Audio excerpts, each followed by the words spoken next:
Okay, so this is going to be a little bit of a different video than what I usually do.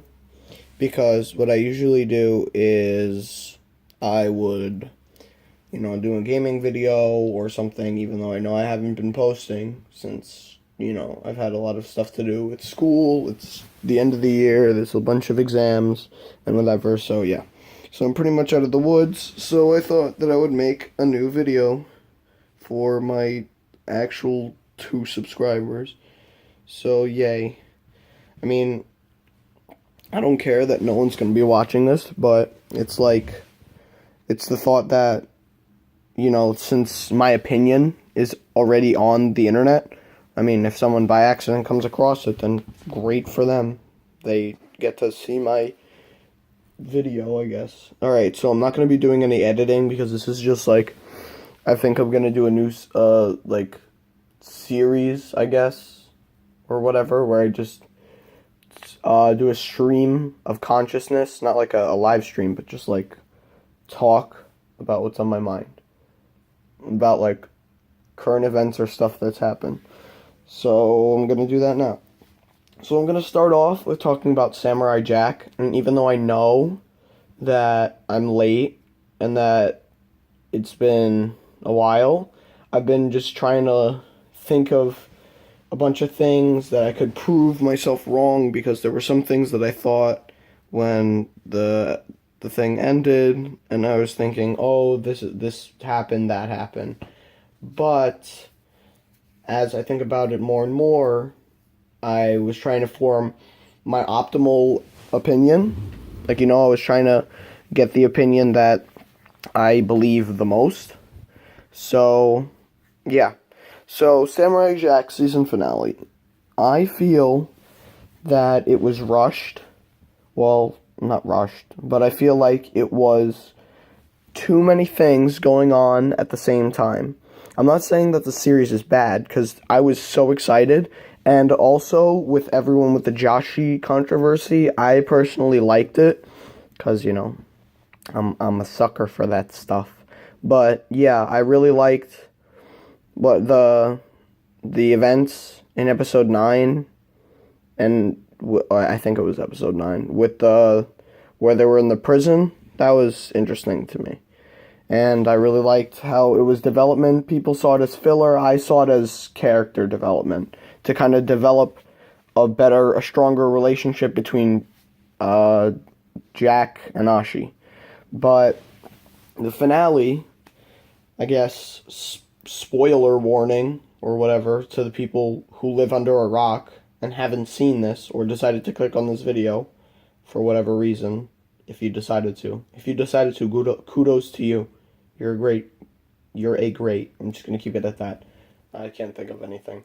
So in the episode, it leaves off with Samurai Jack being captured from the previous episode, and then I guess Aku takes a broadcast of the opening to the original episodes, the first season. I don't know if they did it in the second, third, and fourth. I watched it, but I forgot about it. I'll probably rewatch the entire series. But yeah, he used the original opening and then on a live stream, and then he was like, well, after this I'm gonna kill Samurai Jack, so there you go, he's gonna die. And while everyone was trying to get to Samurai Jack, he was being an idiot and trying to decide how he wanted him to go out, because, I guess it's practical, because he's never gotten to the point where he actually was able to kill the samurai, where he was vulnerable, and that the samurai had no way to win at all. So I guess it's sort of practical. But the bottom line is that everyone who Jack has helped in the past, in the first 4 seasons, they all come to Aku's lair and pretty much hold him off while Jack and Ashi do whatever. So that happened, and then Aku tells Ashi to go kill Jack, or something like that. Bottom line, I forgot. I haven't watched the season finale in a long time. But bottom line is that Ashi is trying to kill Jack because she's in like Aku's like battle body cocoon thing. But whatever. She's in like a set of armor made by Aku, but when Jack is sucked into the armor, you can see that Ashi is like fighting against it, and then it's kind of spontaneous, but Jack was like, Ashi, you gotta fight it, and then when her face disappeared, he's like, oh, Ashi, I love you, and then he just gets kicked out of the thing, and then she comes out of the cocoon, and she's like, wow, great, and I was just like, okay. That's kind of spontaneous, but it was kind of implied in episode 9 if that was actually a true feeling or if that was just, Stockholm Syndrome. But whatever. I think it's Stockholm Syndrome. I don't know. I'll have to fact check myself because this is just talking in my basement. So yeah, after that, Jack tells Ashi, he's like, oh, by the way, you have Aku's powers. And then she's like, oh yeah, I do. And then she just masters all of his powers, which made no sense, but whatever. I guess it was to progress the episode. But she perfectly learns how to use all of his skills, and then uses the screech to open up the time portal. And then he does that, and then they go into the past, and then it shows the sequence from the first episode when Jack's about to kill Aku. And then Aku sends him into the past.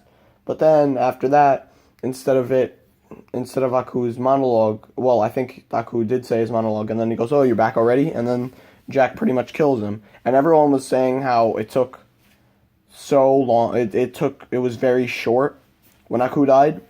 But I've heard this point been said multiple times before, that Aku was at his weakest point, because it was before the final blow was struck, as he says in like the beginning of every episode, besides the 5th season.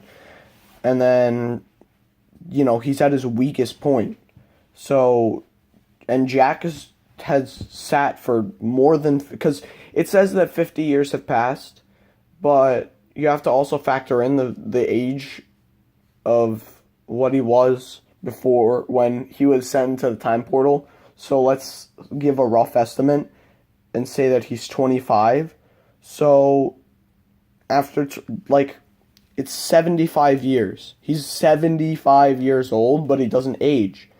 Because, I guess in that universe, when Aku sent him into the future, I guess it just halts the aging process, which is pretty cool. But then when they go back and he kills him, he just turns into like an ageless, timeless warrior, which is really cool. And I feel like that's what Jack was, because the reason that they ended the show was because they didn't really want a proper ending to it, and they just wanted to see Jack keep going on adventures. And the only reason that season 5 was created was to give Jack a proper ending. And yeah, so then the series would be over, and then it would have a start and finish, because the story was left open. But then after Aku dies, which I'm not sure if, okay, I'll explain what the ending was, and then I'll explain why I feel that he's not dead, but why I feel that the theory is wrong. Okay, so after Jack kills Aku, Ashi sort of falls over. And then Jack's like, hey, are you okay? And then she goes, yeah. And then, they cut to Jack's wedding with Ashi, and Ashi's walking down, to go to him. And then, in the middle of walking, she just falls over, and Jack's like, oh my god, what happened? And she's like, without Aku, I would never exist. And then she just disappears. Okay. Great. Why didn't she disappear once Aku was dead? I mean, I know Genndy Tartakovsky, or however you pronounce his Russian name. Go Russians. However you pronounce his name, I think it's Genndy Tartakovsky. But he said that he did that purposefully so he could make it so it would like pull on your heartstrings more. That's what I think that's like exact quote, or maybe something paraphrased. But pretty much that's the point of keeping Ashi alive for a little bit more. So when she dies at the wedding, it's more of an impact. But I've watched a bunch of videos about the season finale, and everyone was saying that it would have been better if she died right then, and then it left off with Jack telling stories about him and Ashi's adventures. That would have been more heartbreaking because it's him remembering the stuff that he had with Ashi and that he lost her so suddenly. But then the ending pretty much leaves off with Jack on his horse and then walking to like this field of a bunch of trees, and he sits down in front of what's later revealed to be like a singular cherry blossom tree. But whatever, he's sitting under it, and then a ladybug flies onto his finger, and he smiles, and then it goes away, and then he stands up, looks into the distance, and then the episode ends.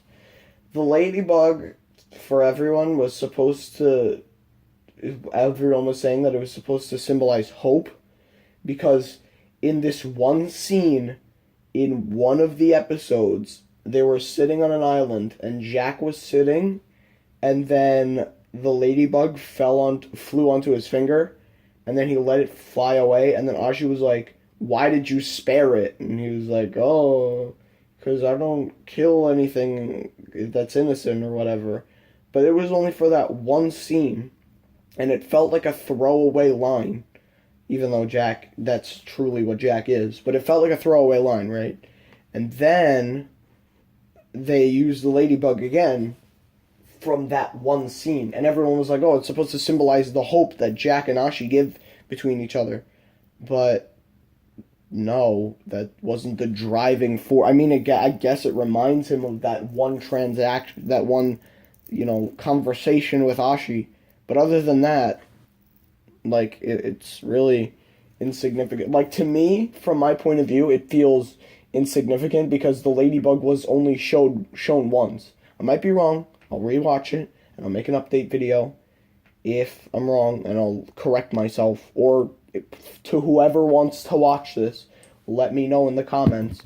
But, yeah, so then the episode ends. What I think... my Aku theory. Why I think Aku is alive is because if Aku really died in that moment, Ashi should have immediately disappeared, right? She should have just disappeared right in that second, but she didn't. And I know that I already said this before, but the explanation for that was because Gendy wanted to do that thing for the wedding. But in the lore, that would mean that Aku is still alive and reminisces somewhere, and then his evil was still lingering for that time, and it was just slowly fading away. So I feel like Aku was alive, and that I feel like he still is, even though Ashi did die. But there are holes in that theory because Ashi wouldn't have disappeared if he was still alive. So let me know in the comments what you guys think, or if you think I'm an idiot, whatever, just do that. So yeah, that's it. And that's it for my Samurai Jack stuff. I'm probably just going to talk about a few other things, such as E3. E3 happened. So yeah, that's a thing. Bethesda Land was a thing, and that looked so cool. They had like a tavern from, I forgot which game. Let me know, I forgot. But then they had stuff with Doom. They had like a whole Fallout section, and that looked so cool. And they had like Fallout caricatures, and they had a Ferris wheel that looked all old and looked like it was abandoned and whatever. And it just looked so nice. And it was just a blend of all the AAA Bethesda titles, and it just looked so good. Also, Cuphead, a game that I really anticipated and really am excited for, has a release date, September 29th. It's coming out then. I'm excited. I really want it. Sonic Mania looks like a great game, even though I'm really not a huge fan of the 2D games. I'm more of a 3D game person, and I know that most of the 3D games sucked, except for Sonic 06. That was clearly the pinnacle. That was the high point of Sonic's career. But like, um, you have to realize that they're going back to form because they've made these experiments and they haven't been going too well. So yeah. Also, Sonic original character the video game is coming out. Like the official Sonic the original character video game. I can't wait for Sonic Forces. Like the fact that they put classic Sonic back in Generations, it really didn't bother me even though I really didn't like it. I still had fun with it. And the 3D sections in Generations were great. I liked the 3D sections, how it worked in colors a little bit better because instead of like the single jump and then the homing attack, I mean it saved me sometimes, but usually I would prefer the double jump instead of like the short homing attack if you have nothing to home on. But the fact that they're adding an original character that you can customize, and it's not just like, oh, it's just a hedgehog. There's like a hedgehog, a cat, a rabbit, a wolf, and I think they don't have an echidna, which fucking sucks. That's so sad. I would make Knuckles. I would actually make Knuckles. But no, whatever. So, but that looks great. I hope they don't screw it up. They also showed gameplay for both Classic Sonic and for all three of them actually. Classic, Modern, and the OC. So I'm really hyped for all those games. So yeah, that's gonna about wrap it up for this video. Thank whoever's actually gonna take the time to watch this, and I'll see you in the next video.